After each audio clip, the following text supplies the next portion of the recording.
All right, Team Puma. You're asking, I know. What is this? Well, what I got here is I got a new set of suspenders. I decided to try something a little different than what I was running on the bow belt or patrol belt, right? So I ordered this. It comes, hey, it looks nice. It's got, some attachment stuff. I mean, if you want to leave it like this, if your belt's going to be kind of light, go for it. I don't particularly trust plastic because I've even had just like the old H-harness metal clips bend and break. Those broke on guys all the time. So I really don't trust this stuff. So I decided to do a test. So what we're going to do is we're going to put this on a kettlebell and just see. This is 30 pounds. See that? 30 pounds on a kettlebell. Let's just see how this thing holds up. And I'm not seeing it bend dramatically, but how long would it stay? Of course, you're not going to have 30 pounds on one part, right? But it does hold 30 pounds off the floor. Try to do that again so you can see. Kind of hard to hold a camera and do this at the same time, but there you go. Yeah, a little hard to hang out there. It does hold 30 pounds. We could try 60. Hold on to a 60-pound kettlebell. Let's see what we can get here. This is going to be a little more work,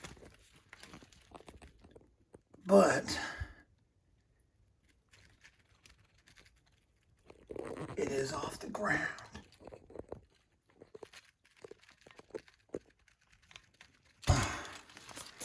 All right. I didn't see it coming apart there.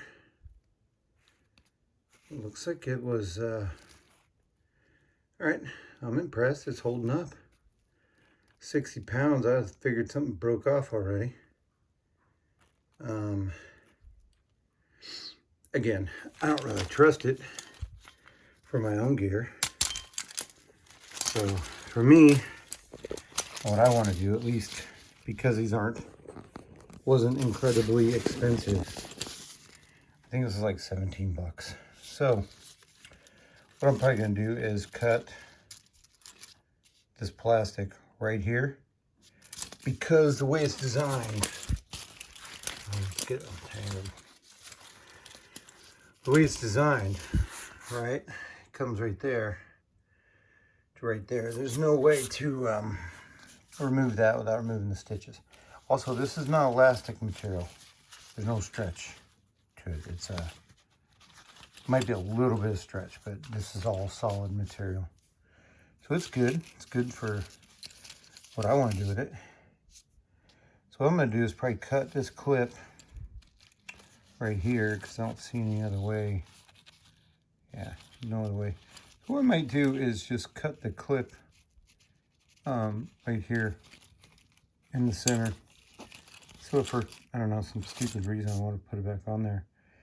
I personally like 550 paracord. So I'm more than likely going to use that and not use this stuff. I don't want to use a snap system. It's just more trouble than it's worth, because once I get these on and get them where I want them, I'm not taking them off. So the only other thing about these suspenders that I don't like are these pads, and there's no way to take them off. Not easily. So you're gonna have to cut this along the edge with a pair of scissors or something. Get underneath there and cut that and get rid of it. This is just gonna be another wear point if you had to walk a long way and you've got, a ruck on, or you've got a you know, plate carrier or something like that, I just don't see this helping you. I think it'd just be more crap in the way. So I'll probably remove it, but at first I'll leave it and just, you know, see how it rides. But definitely I'm going to cut all these clips off this one and probably order another one with the clips and just try them both ways. And but I like the paracord better. I can just tell you that right now. So anyway, we did a 30-pound test and 60-pound test. I think on one of them, I don't need to test them all. The point is I'm not going to use them. But if you decide to use them, they will, at least for a short period of time, hold 30 pounds to 60 pounds. And it didn't look like this stretched or anything. So pretty impressed. Good job, China. Anyway, there you go. All right, for all you new guys don't know how to, I'm going to try to do this one-handed. So I got a lighter. Infantry guy, always have a lighter, right? So you melt the end of your 550 cord like this. It's okay if it catches fire. Might be all right if it catches fire. So it burns a little bit. So when you got a magazine like this, you just take it and you kind of melt it together like that. String it out. And I don't think I didn't burn it enough. So this is Rothko stuff, so it's not like real, not like the real deal. I don't know why it's not burning, but it's not. But anyway, you see what I'm doing here. What I'm doing is trying to take those edges off and melt it all together. That way it doesn't fray on you like this. So I've cut 2 more pieces to go in the back of my suspenders that I'm going to put in over here. Anyway, this is how you can use a mag just to run it out on. And look, it won't stick on there. Comes off real easy. You can throw it in the trash, or if you're on the field, you're going to leave it on the ground, I guess. Anyway, just want to show you that. Don't burn your house down, okay? Be smart about it. All right, so some of you guys are wondering, you know, how you put the 550 cord in there, right? So, I'm just gonna. So what I do is I just put on the end of a tongue depressor. If you want, you can cut a little groove in the tip to kind of hold that in place. It's sort of hard to do one-handed. And I just stick it in like this. You know, all sexy like. So I just put it in there. You get the idea. So I can't really do it one-handed. So you just drive it in and it comes out the other side. I can see if I can try to get this on here the way I want. Like I said, I didn't really notch this. Hold on, I'll notch it and I'll show you. All right, so I just took this pair of cutters right here and just snipped a flat edge on there, right?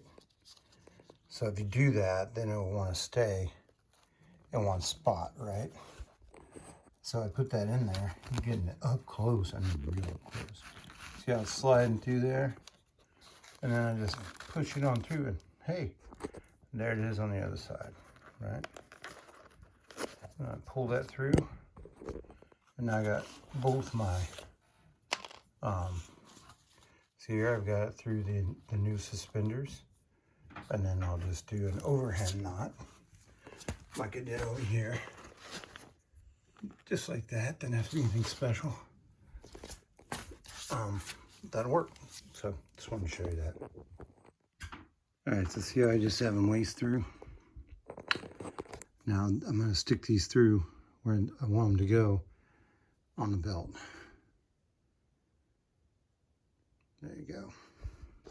Easy to do. All right, so we're done with this project. You can see right here. So it locks in. Actually, these feel really comfortable. I'll have to try them out in the field, see how they go. You can see right here in the back, you know. So, yeah, I kind of like these new suspenders. Well, let's see how they go. Like I said, I'm not sure about the padding. I'll have to try it with other stuff on top, see how that works out. But yeah, I like the fit and feel of it. Feels pretty good. There you have it. All right. We talked a little bit about the suspenders in the other videos, so I thought I'd just show you guys kind of what I finished up with. I'm going to go ahead and just run with this brown paracord, the Rothko stuff. I think it'll hold up just fine for what I'm doing. The nice thing about having paracord is I've got lots, so if one breaks, I can change it. I got the green stuff here in the front. You can see I've got it routed through. I am really liking these suspenders. I said I'll post them at the end of the video. You'll see them. Still not certain about keeping these pads, but they're pretty low profile, so we'll see how it runs. All right, so I did order another set. These ones called Cat, right? I was a little concerned that they would be, they're kind of like the old military scissor style, like cold weather suspenders, but those military ones were elastic, right? They would stretch. These don't have any stretch. They don't have any give. The only place they give is right here in this part.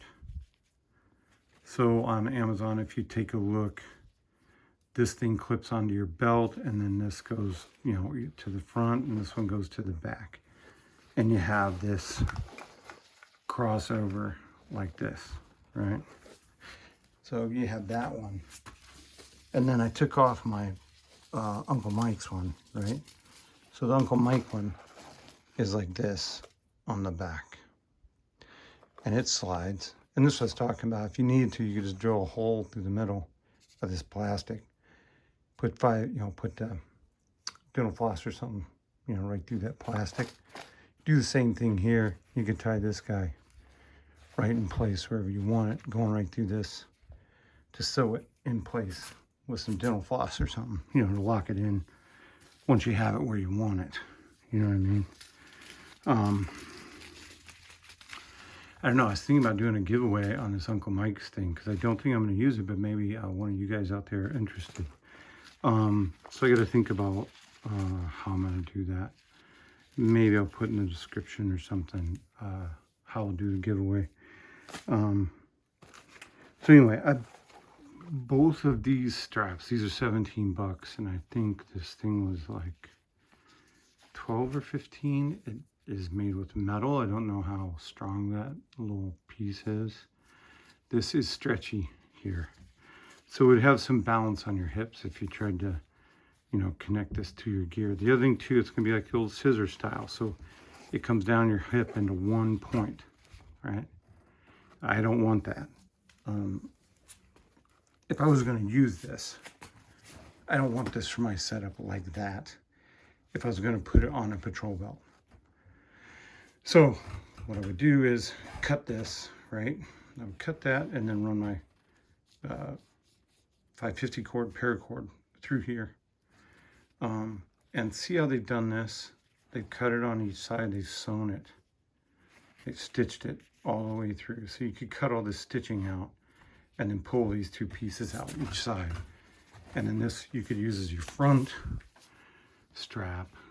Or if you cut this, you don't really need to do anything with it because you could just take this strap completely out like that, right?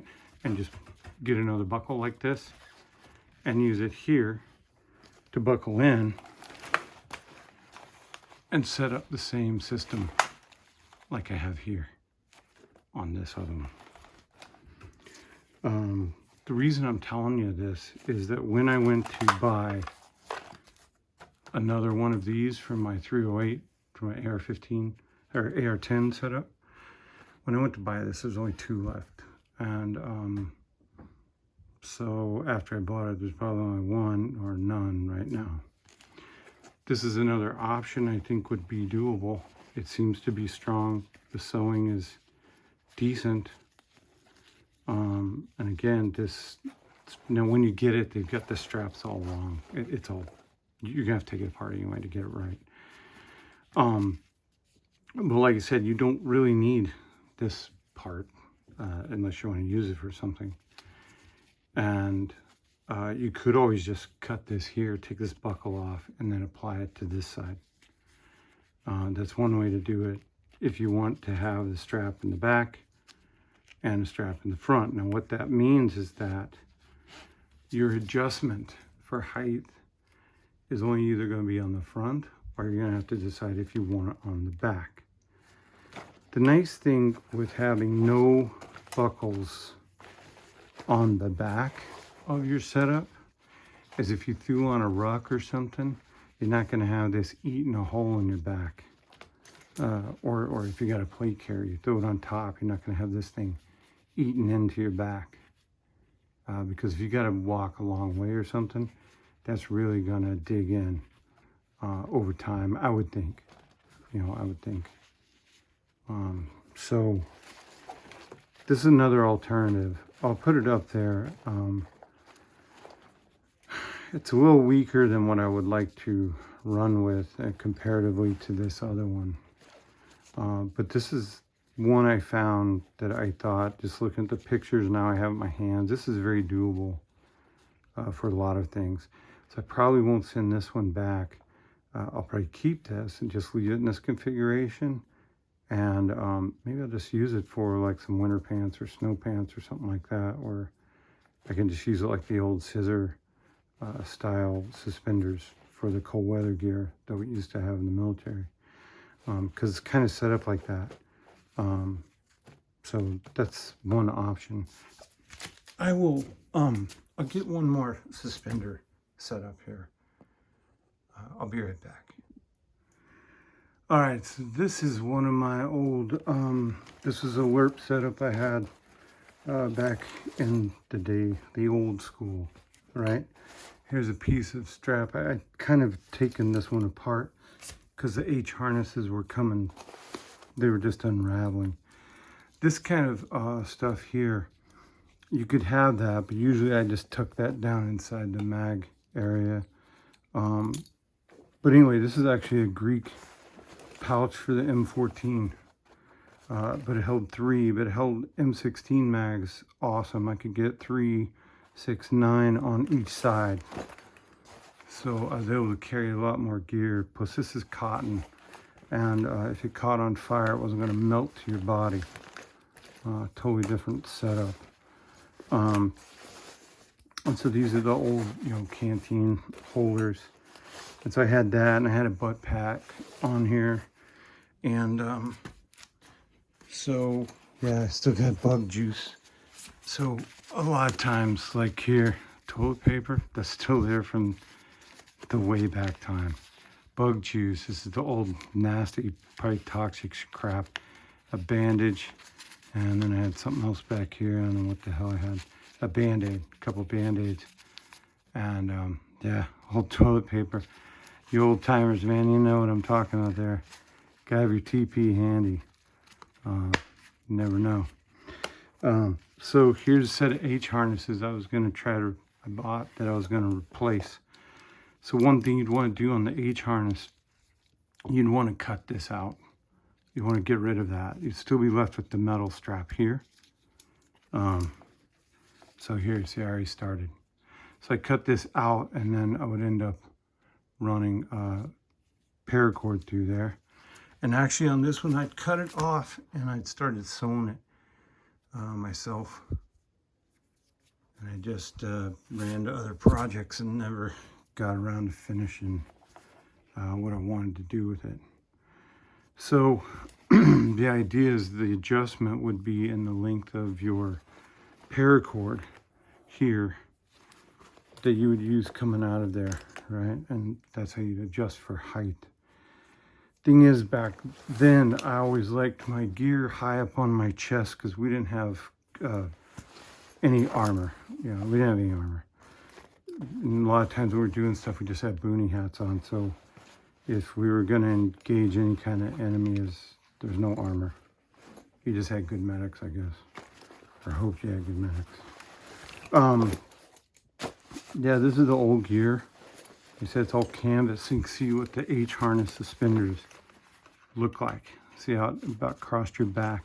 There wasn't any way to grab. You just, if you had to grab someone and haul them, you just grab them by the H harness like that.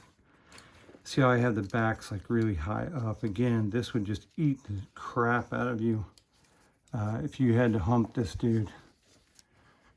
And I've seen these metal buckles, you know, twist and break and get all stupid and start gouging your back. So a lot of times, like I said, we would just cut these out, get rid of them, and get rid of the adjustments right here. So this is a mod you can do if you got, you know, someplace that'll sew it up for you. You just cut that out, run it through, and go the whole length, fold it back, and have them sew it up. And you can make a pretty cool harness out of this old stuff. Now, when it gets wet, it gets heavy. A lot of the new gear, you know, this stuff here is way lighter. A lot easier to hump with. Hump, I mean, like, you know, carry your backpack, carry your gear, go long distance, that kind of thing. In fact, I think I still got some tabs. Yeah, holy shit. So look at there. I still got tabs. Those are water tabs, man. Still sealed. Kind of stuff we used to have. Pretty crazy, huh? So, anyhow, yeah, you had this like furry stuff in there. Anyhow, I hope that's just not like kind of turned into a big hodgepodge. But anyhow, you can kind of see the old gear had these metal clips that went down here, and this stuff, oh man, would just eat you to death. So a lot of times we just try to lace 5/50 quarter paracord through these holes and around the gear and lock it in that way, so it wasn't, you didn't have this rubbing against you if you're, you know, rucking along a lot of miles. And so yeah, this is one of the setups. I had different setups I would use in the field. A lot of times I was an M60 gunner. Sometimes this would be great to carry like 50 or 100, and a lot of times you'd have, like I would have in here, like 15 round or 20 round belts, because you could get to those faster. They wouldn't drag in the trees and the brush and stuff like that, and it'd be less likely to jam up your gun. So you'd want shorter belts that you get to first, and then maybe longer ones once you got set in, like an ambush or something like that, you know. So you'd want to keep your belts fairly short, 15 to 30 round belts, and you put this over and you just have the edge hanging out, like a few rounds hanging out, so you could strip it out quick, throw it in the M60 so you can do that change and get the 60 back up running really quick. Yeah, so old school gear. It was cool. Like I said, the best thing is, because it was cotton, it's a little more fire retardant than this new stuff. I don't know, probably not fire retardant at all. If you caught on fire, it would melt onto your body. That's the bad thing of having this new gear. So suspenders, here. Got a little history lesson, get to see the old style, Vietnam era. I don't have any of the 1980s Y ones, I never used them. I was also in units that we weren't really, when we weren't pressed to have the Y style. I know I had them at one point, but most of the time I was able to get away with wearing these, and my command didn't mind. So anyway, there we have it. So comment and subscribe would really help, man. If I get more subscribers, that'd be awesome. Your comments are great. Keep those up. I like hearing you guys' ideas. There you have it. Have a great day. I forgot. I'll do a giveaway on these. I don't know. Some of you guys give me some ideas for a giveaway, I guess. I don't, like a question or something. I guess it'd be dumb to ask you guys for a question. But I'll come up with something. If you guys are interested, comment below if you're interested in having a shot at these. On eBay, they're anywhere from 25 to 50 bucks. So, yeah. Comment. Give me some ideas, guys. That'd be cool. I thought about doing, oh, if we get to 200 subscribers and the 200th guy, but then that kind of screws all the guys that came on board in the beginning. So I'm not going to do that. I'm going to open it up to everybody, and I'll come up with some kind of plan for a giveaway. So stay tuned.